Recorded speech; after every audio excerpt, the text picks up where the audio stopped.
Hey guys, welcome to Story Lab. This week we're talking about commitment while taking a look at the story of a woman who really gave it her all. Speaking of, you ready to give it our all on this workout? You know it. Yeah, let's do it. Let's do it. You ready? Yeah, let's go get healthy and exercise. Yeah, absolutely. I'm ready.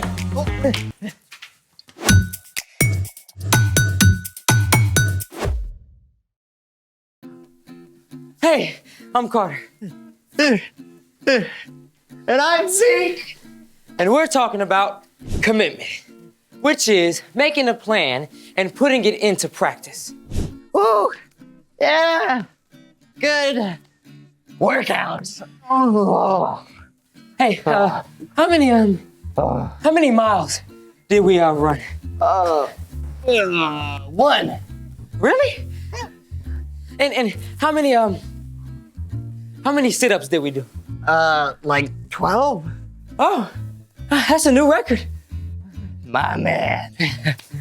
Woo. Whew. Okay, come on, man. One more mile and then we can take a break. Dude, we're exhausted. We can't stop now. Commitment, right? Plus, I want to be strong and look like Captain America. Zeke, you never need to try looking like anyone but you. Thanks, dude. Besides, when it comes to getting fit, resting is just as important as working out. I don't know, that sounds kind of lazy. Hey, resting is what allows us to do our best. It gives our body a chance to heal and recover. I mean, pushing yourself too hard during a workout can cause serious injury. Okay, but I still need some energy. Oh. Hey, you got any energy drinks? Nah. Plus, most of the ones from the store are terrible for you. You say that like there's another kind. Well, yeah, we can make our own. Really? Well, I'm in. Let's make it! Today, we're making a healthy energy drink substitute that I like to call a summer splash. Okay, but what makes it different from the kind you get at the store?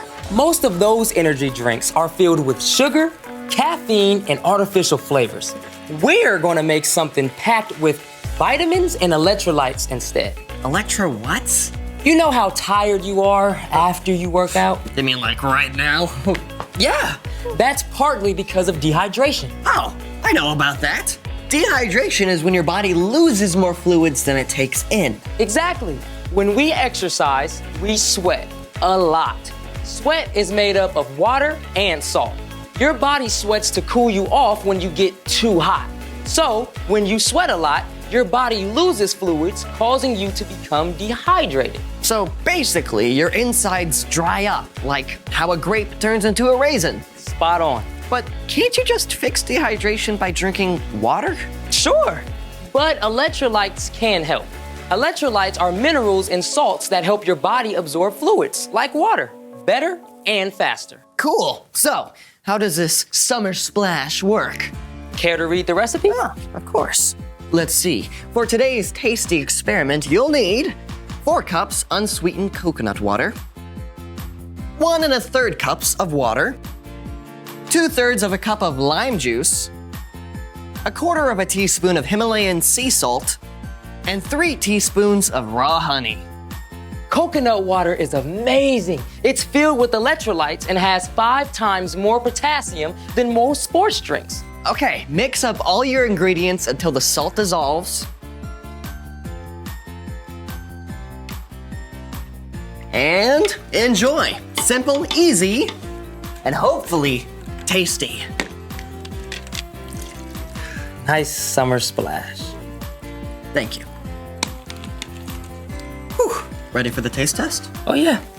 Cheers. Oh, that is super refreshing. Whew. I can already feel my energy returning. Told you.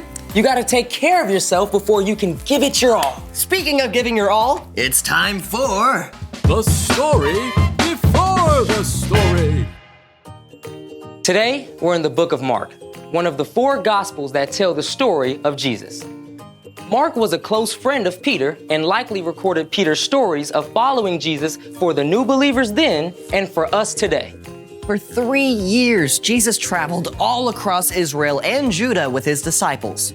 He gave himself completely to helping people and teaching them about God's kingdom. During his travels, Jesus healed the sick, performed miracles, and gave epic sermons to huge crowds. In everything he did, Jesus lived fully for God and taught others to do the same. Which is where our story starts. Take it away. Hey everyone, I'm Brian.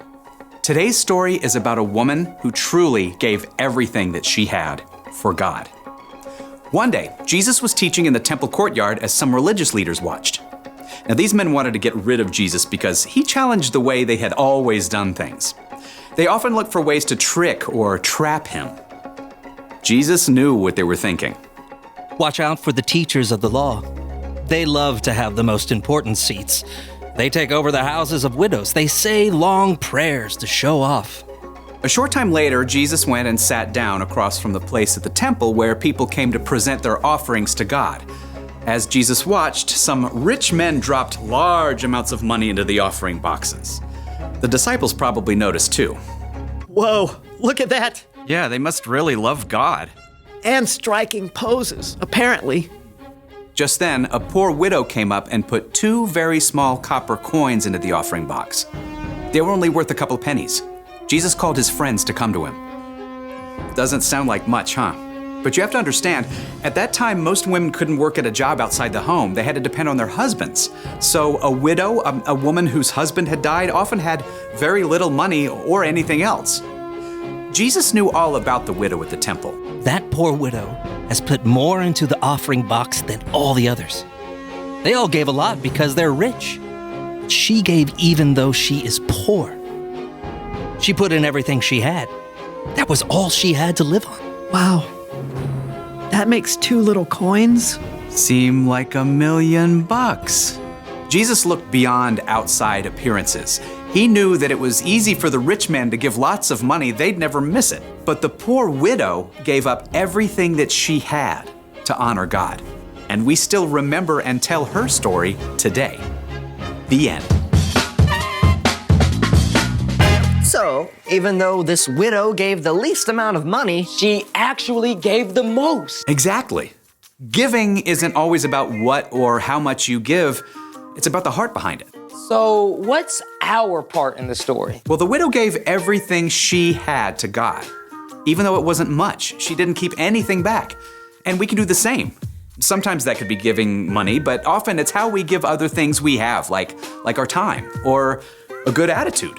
so say my mom tells me to clean my room. Instead of just chucking some shirts in the hamper, I could actually put things away. That's a good one. Or if you're hanging out with a friend, you could share your favorite toys and games instead of just the ones you don't care about. That's right. See, if you keep your eyes open, you can find ways to live fully for God in everything you do, whether it's at home, at school, or anywhere.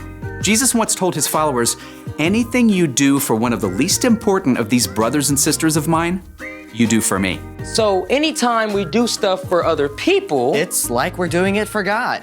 I think you got it. See you next time. So here's the thing. Practice living for God.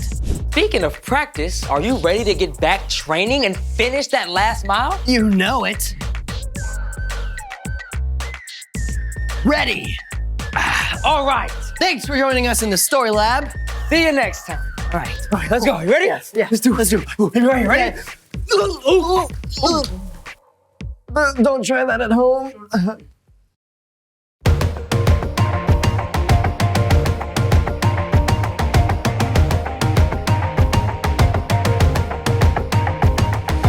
In the air I'm breathing, in the beating of my heart.